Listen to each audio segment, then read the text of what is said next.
fight me so hard. I lucky things to me no coward. I lucky thing me put me trust in the Lord. Them want me for this. WEFM, the clean fresh sound. Flow can make the season even merrier. Switch to a Flow prepaid combo plan and we'll give you a 30-day plan absolutely free. That's a whole month on us. 36 gigabytes of data, unlimited calls and texts, plus all the social media and WhatsApp you need to share every festive moment. Plus, spin the wheel for even more prizes. Switch to Flow prepaid today and get your next combo on the house. Sign up in-store today or visit online at discoverflow.co. We keep your Christmas rhythm flowing. WhatsApp us or call us at 457-9997. Activated Mornings on WEFM 99.9 is on now.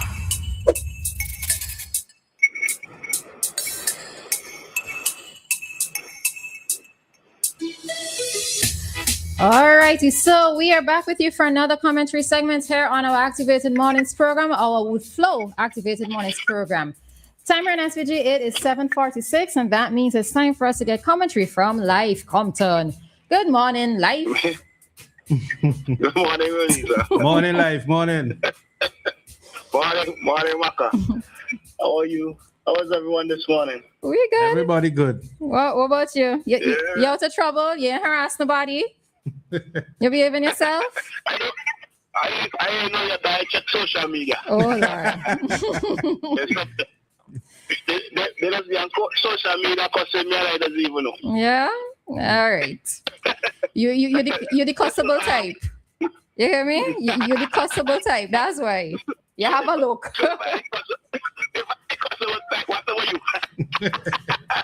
I don't know. I have a halo. I know. Yeah. Listen to that song. Go ahead. I was going to tell you that could be a good thing, you know. When you get cussed, you get a lot of attention. That's what I'm thinking. Yeah. Yeah. I was listening to this song you were playing, the Movado you were playing before the segment started, where you saying Father he's God. a coward and he put trust he's a coward and he put trust in God. Right now, that song is supposed to play nowhere in the Caribbean because right now everybody caught and frightened. But you know, I chuckled. There's so the part so anyway he talk about can't do me nothing, can't get no visa, can't get no sanctions. And I had to chuckle because we just came out of a segment where we were talking about the about Dominica and Antigua and Barbuda accepting the refugees. So I kind of chuckled because it kind of linked with what we spoke about before. Yeah. Yeah. A discussion this morning is if Civis is going to accept any of those. You see, listen, right now, everybody in the region frightened. They're coward, right? And it's a situation where there's a big bully and everybody is afraid of this bully, but nobody respects this bully, right? I was watching CNN last night and they were basically focusing on the invasion of Venezuela, right? And well, at one point they showed people protesting to bring back Maduro. But that's the first time I'd ever seen it because what they were seeing since is people celebrating. So we have Western media pushing this narrative that the whole entire Venezuela is glad that he left. But then they actually showed footage of people protesting and say bring back Maduro. They took him to court yesterday with 4 charges, and there were actually people outside the courthouse protesting to, they should let him go. Those have to be Venezuelan U.S. citizens because I don't think anybody who didn't have the correct paperwork to be in the United States will be out there protesting to let go Maduro because ICE operating very brutal these days, right? So we still seeing two sides of the coin. We still seeing countries in the Caribbean afraid to say exactly what they want to say. So they basically just say, listen, we are monitoring the situation very closely. Everybody is scared about saying anything. And as you see on social media, I saw this guy who said he's Venezuelan on social media saying that he's everybody should shut up because he's a true Venezuelan, he lived there. And when Maduro came into power, his family had 5 businesses and they lost everything because of the type of governance. But then we see, well, I think if somebody has 5 businesses, I would take that as a very rich person. Let me just say that's a very rich person, right? So it seems like if the upper echelons were what were really angry at Maduro because of some of the policies he implemented that didn't really benefit them now. It seems like if the poorer people are the ones that really respect and love him, right?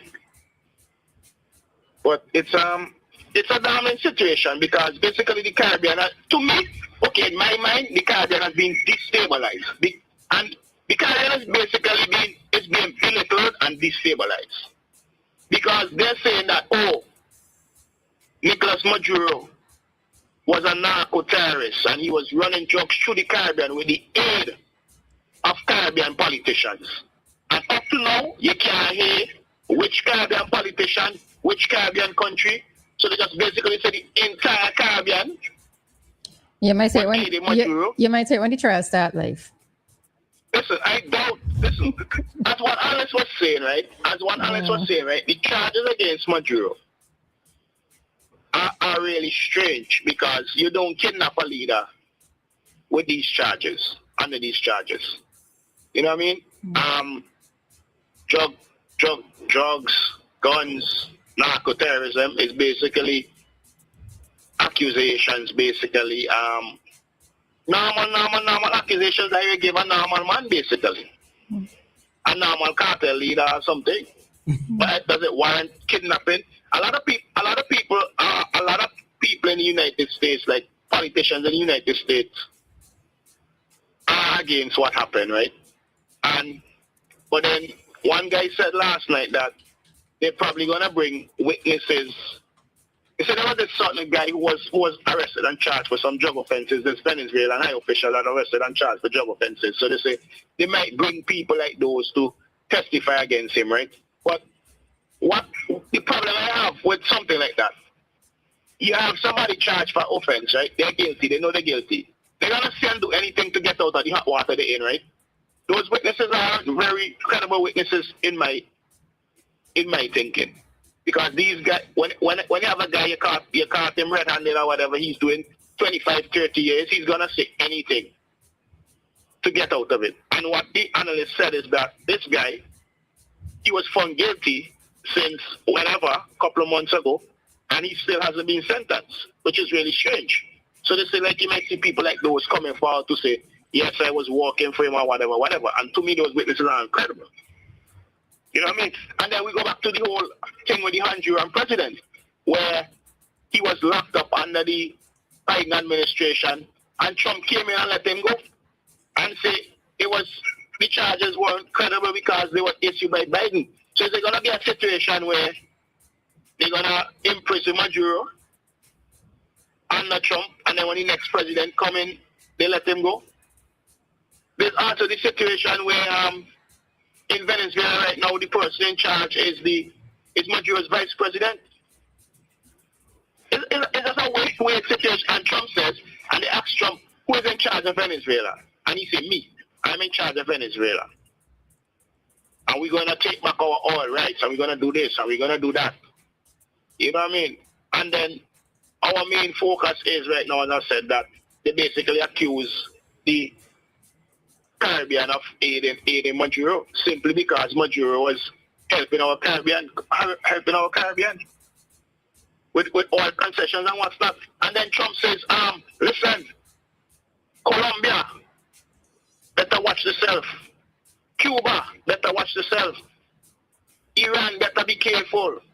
We need Greenland. You know what I mean? He basically threatened everybody, and in response, the Colombian president says, well, Trump, come for me then. It's just like international politics has been reduced to this sort of little children kind of thing. Like, lash me if you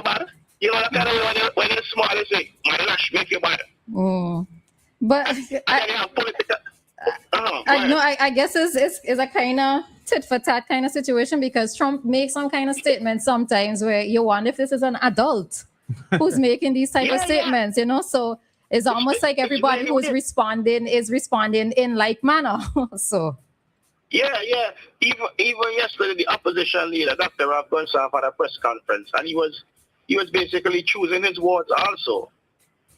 You know what I mean? So the whole region is just like basically disoriented, scared, frightened. Right now, if America say, jump off a cliff, these political leaders might just jump off the cliff. Somebody was asking if the opposition leader will go as a character witness. You see them? No, those guys. I highly doubt that. Never. People on social media making some kind of defamatory, libelous statements about the whole situation. It's just one ripple effect that just right through the region. Caribbean countries have been brought belittled and spoken so negatively about, like, we are still colonies of somebody. It's really ridiculous, and people are not realizing that the impact this whole situation is having on the region. It's really vexing. It's really vexing. Leaders are afraid to talk. Leaders of free countries because we have a small bite. We like poodles playing around with pit bulls. You know what I mean? We can't say anything. We just have to just mention our words. It's ridiculous. It's ridiculous. This is what being democratic is about. This is what the world has been reduced to. You know what I mean? America just operating as a big bad bully and nobody can say anything. Everybody is scared. And what I found interesting, like even this morning, I was listening to the news before coming in, and when I tell you the representatives of Trump are so interesting, where Greenland belongs to, I think it's Denmark. It belongs to Denmark, and the Trump representative is asking, who says that Greenland belongs to Denmark? So it's like they're able to spin things in whichever direction they want, just to be able to suit themselves. And Trump says, we need there. You know what they did for the national security? They added one more dark sled. And he's laughing. He's just like belittling and disrespecting countries and people, right? And then sometimes people are looking at this as, America's the big bad bully, right? And they can do anything they want.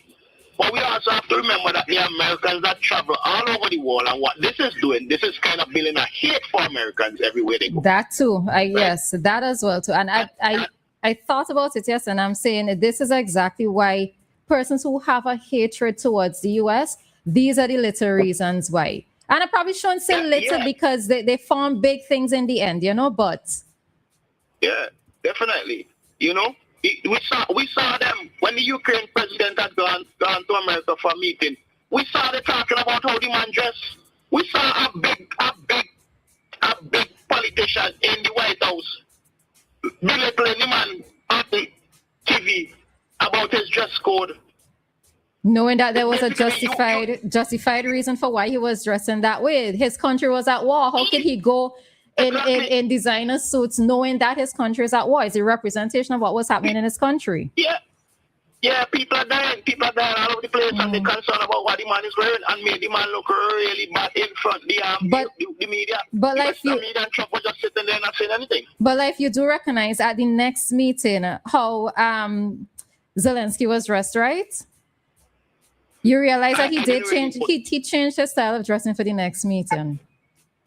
Yeah, because that didn't even make sense. I would have just stayed like how I was. But you see, it comes back to the same conversation that you're having, where, okay, so they criticize the way in which he was dressed, right? But in order for him to have assistance from the U.S., he changed his style of dressing. To appease them in that little way so that they could move past that issue. That would not be a talking point so that he could get that assistance. Yeah, and it's man, this whole situation is just really, really, really, really vexing. There's basically nothing you can do more than talk. Yeah. Because you have this man just threatening to invade free countries. Oh, Mexico better watch yourself. I would really like to see, because the president say, okay, come for me then. You think it's gonna be that easy? You know what I mean? Even his own members of Congress said they learned about the raid, just as everybody else did on the media after it happened. Yeah. Just basically didn't inform anybody, just went and did this thing. And then they basically submerged me and say, I control Venezuela now, we're gonna do this with the oil, we're gonna do this that with the oil. And, you know what I mean? And claiming to get back their interest in money that they spent decades ago. Yeah, it is.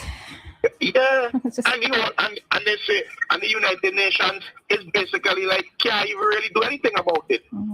Although they're saying it goes against the UN charters or whatever, it's just really crazy. So everybody's saying, who is next? Where is next? You know what I mean? Well, where is next? Where is next in in a more direct way, not necessarily in terms of war, etc. Is this whole situation with the deportees, the US refugee deportees? You know, our region, we kind of used to having who we have. It's like your home. You're kind of used to who visiting, you know? But when somebody unexpectedly just shows up, somebody who you have no clue, like I invite Maka and Maka bring somebody, you know, you're going to look at them with a little bit of a suspect eye. So this is in these little ways. I need to stop saying that. In these ways, you know, we are facing the pressures, and really and truly, what are our leaders going to do? Look at what Dominican and Antigua have done. Who is not to say another country, Grenada might not be next on the list. You know, who says Trinidad may not next be on the list? What is going to happen to the type of characters who might be in our region? Well, opposition leader Dr. Rav Gonsalves, when he was in power, he had held a meeting with he had a press conference with Dominica's Prime Minister and St. Lucia's Prime Minister. And he had pointed out that, listen, problems in Venezuela is going to have serious problems for the rest of the region, right? Because what is going to happen is that criminals, good people are going to flee and bad people are going to flee. And we saw it last night on the CNN where hundreds of Venezuelans were going across to Colombia, right? You know, they're gonna have them coming across to St. Lucia. They're gonna have them fleeing. Everybody's gonna start fleeing. And he says, picture, we get several bad Venezuelans in St. Vincent. You know what that could do to us? 20 hardened Venezuelan criminals decide to come into St. Vincent to operate. Or close by in Grenada and Grenada, Antigua and other countries to operate. It's going to happen, you know. There are Venezuelans in St. Vincent right now that don't even speak English. Under the guys that they visited. Right? They come with a valid passport. We're gonna do. You don't really have any reason to turn them away if they say they're going to a hotel. It doesn't allow you to turn someone from a country. You don't know these people. These people are gonna start fleeing and looking for other places to set up shop. So it's a ripple effect. America is gonna send high functioning law enforcement down here to help us. You know what I mean? Why should they care? Why would they care? They don't need to. Why would they care? They don't care.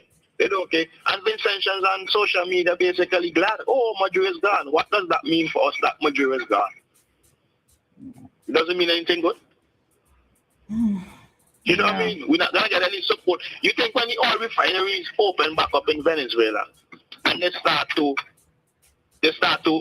extract this oil and send it all over and sell it, you think they're going to stay, Venezuela had a Petrocaribbean agreement with the Caribbean, and let's continue this agreement. I mean, I have to study. Yeah, it is some serious times. We are in some unprecedented times in a way. And all because of one person. Well, in a sense, all because of one person. Some serious times ahead. And you notice the Minister of Foreign Affairs, Fitzgerald Bramble. He made a statement, right? And then you never ever really heard any other minister on it. It's just like nobody And it's not saying anything about the government, right? It's just saying that all the governments are just taking the same stance. They When you take one statement and then hold on, I need a clarification. When you say you haven't heard another minister, you mean another foreign affairs minister from another country? No, another local minister, any local minister, minister of national security, nobody. Or is it that the minister of foreign affairs is given a task and he's doing his function? Is it that you wanted to hear from the prime minister? Was that what you're hinting at? You have to hear from. Of course, you're supposed to hear from the prime minister in a situation like this. You have to. I believe he's speaking on behalf of the government. Yeah, you see, Lyf. Okay, You so have to. no, I can understand. I can. National security is also. Yeah, I can appreciate that, but in this first instance, it's a foreign relations matter. So I can understand why you're hearing in this first instance. I can understand why we're hearing from the Minister of Foreign Affairs. In this first instance, in terms of what happened on the weekend with Maduro, I can understand hearing from the Minister of Foreign Affairs. I don't know if necessarily we have to hear from the Prime Minister at this time as yet.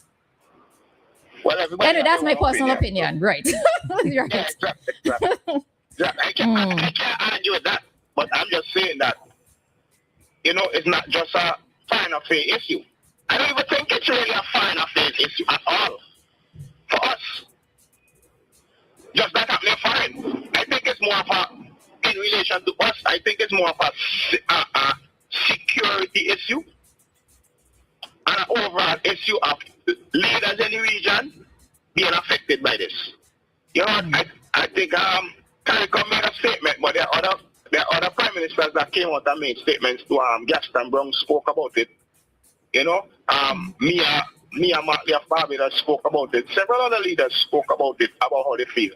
You know what I mean? Kamala came out right away and said, yo, we're involved in that. But we do that there. We didn't involve in that, basically. Just because she said, when she's one of the main carrier leaders that helped that to happen smooth. Yep. You know what I mean? So, that operation was they didn't care about what happened around them, They blocked off communication, GPS signals, cell phone signals that were affecting flights coming to Trinidad, the whole south. That operation affected the whole south without any warning to anyone. They basically did what they feel like in the region. Planes had to be grounded, boats had to be grounded, and when some of them found out, this is when they tried to fly into the space and they realized the GPS weren't working. You know what I mean? One pilot said that he had to do manual landing without the help of the GPS and all of this kind of thing. You know what I mean? It was crazy. Yeah. The GPS for boats in the south were going crazy. They didn't know where they were going. There was no warning. Just basically these people just came and operated anyhow they feel like and do anything. So I say, while it's happening foreign, and while everybody say Minister of Foreign Affairs, it's a security issue also. All right, we are going to agree to disagree on that very last point. Everything else, me and you, we're cool with. All right. All right, no problem. All right. So, have a good one. If I talk to you tomorrow. Yeah. All right. Take care. All righty. So that was this morning's commentary from Lyf, and he was asking, is the Caribbean disoriented due to the pressures from the U.S.? We're going to take a quick break and be back with more Activated Mornings here on WEFM, the Flow Activated Mornings program. Time right now, it is 8:09, and our time check came through the compliments of New Haven Funeral Home. Death is a fact of life.